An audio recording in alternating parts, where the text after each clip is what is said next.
So I got rejected by the Michigan Head and Spine Institute today. That was interesting. It was early in the morning. I was teaching some students, and I got a message. Checked it later, and she said they're not the place to be. Called back, fairly angry, and got a very nice woman. She messaged a bunch of the doctors, and no one there will take me. But four of them referred me to the Michigan Institute for Neurological Disorders. And I will contact them, but we can assume that they also will not take me because no one will take me because no one wants to mess with your spine when you're at risk. There's no easy money there. Cancer patients, that's what they like. Lots of easy money in cancer patients for doctors. So I think I'm kind of barking up the wrong tree with this doctor thing. Doctors actually kill more people per year than they help in the United States. Even their own statistics say that. So I don't think they can help that much anyways, especially if they don't think they can help. So if all the doctors in the world died tomorrow, it would actually not make a difference to me at all. Zero. So I think I'm kind of headed in the wrong direction there in the whole recommendation of, hey, cope with it, figure it out on your own, that the doctors give you is probably just about it. And if I could find like a vet to illegally give me some advice, I might have better chances there. I found vets to be more competent with physiology than doctors anyways. More straightforward, more honest, probably more compassionate, and their billing is a whole lot easier and a lot cheaper. There's a lot less corruption, so there's a lot of good stuff there. But chiropractors have been really helpful, so I'm going to keep moving forward with them and then my own research. And I don't know, my days are just up and down, but overall there's a downtrend, which is not good. So I kind of have like chronic pain mixed with chronic fear, mixed with intermittent rage. Yeah, so that's basically it. There's so many opportunities that are kind of like slipping through my hands, and no doctors will see me. It's a little frustrating, but I have to adjust which direction I'm going here, because the direction or the things I've been trying are not working at all. So I have a bunch of other places I can try, but I really feel like they're kind of pointless. Most likely put a lot of effort in to get nothing out, so I'm guessing how those are going to go. So I'm going to contact the Michigan Institute for Neurological Disorders, see how that goes. But after that, I'm basically going to give up. I've been working on giving up. I've been playing with the idea of giving up with the normal medical industry anyways. And I do have like a deep hatred for MDs at this point. I wish there was like some sort of campaign against them to take them out in some way. That'd be great. I would join. Maybe there is. I don't know. I'll look. But I think I can go another direction with it. I haven't played with the various forms of meditation as much as I could. Right. So we're control systems. Humans are control systems, and there's two ways that a control system can adapt. A highly adaptable control system. One way is by changing the outside environment, and the other way is by changing the inside environment. Cruise control system is obviously a very simple form of a control system, and it can either press on the gas, it can ease off the gas, sometimes they can hit the brake to try to adjust the speed to the right speed.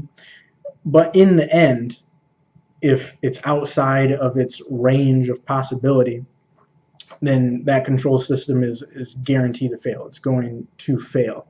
And living control systems like humans or other animals that are designed to keep the organism alive inevitably must fail. Right? That's why all stories end up being tragic stories if they're just told long enough, because in the end everything has to be lost. Nothing alive can not be lost. But there's a temporal relation to it, so you can play with it in your mind essentially, because something that has happened in the past can never be lost because it's in the past. It's already happened, and something that we lose in the present or the future is really our conception of having it in the present or the future. In actuality, because everything's determined by cause and effect, we never had it in the present or the future. It was always going to be gone at that point. So we're really reacting to the loss of something that we didn't have at that time. So it's more of a psychological issue than anything else. Babies don't experience loss. They experience rage. They experience fear. They experience love. They experience need. They experience pain, but they do not experience loss. It's a conceptual framework.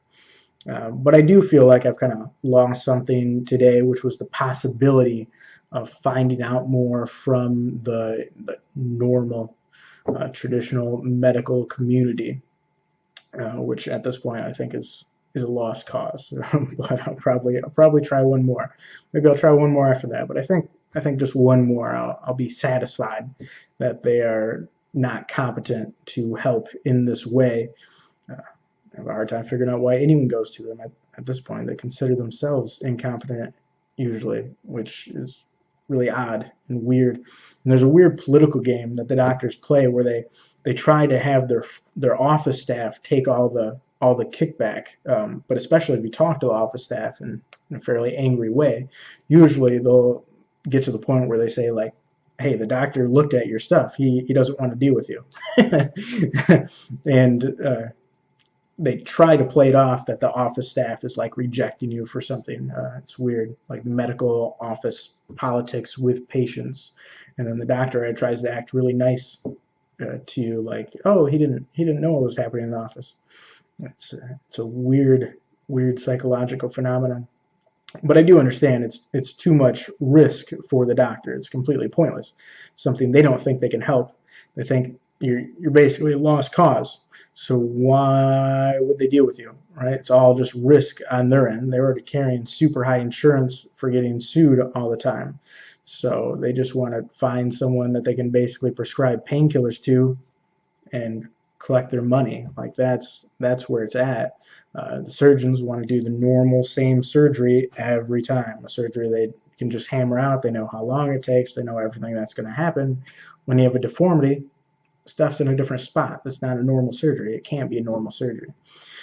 So if you don't fall into either of those two categories, a normal surgery that they can basically just go in, do their job, right? It's like punching the clock, or someone that they can prescribe drugs to, which everyone's trying to do with me, right?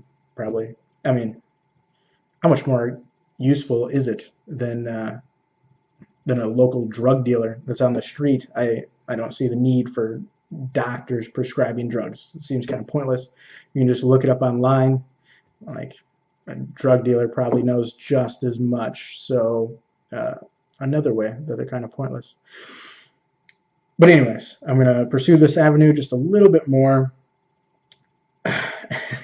Like I can hold stuff together for like a couple of hours at a time. And I'm going to have to work on finding jobs or like a career option where I can do stuff for like 2 hours when I want to, which is just not good. And not every day do I have good periods like that. It's really weird. And if you're not going to live at a high quality level and you're not going to live for very long, like, what do you really want to do? Like, I don't want to just do something that's fulfilling, but everything seems kind of pointless. So that is an odd paradox. So I have to do some more contemplating in that arena and see which direction to take that as well. So that brings it up to date. Fairly weird update. The next one should be better, maybe.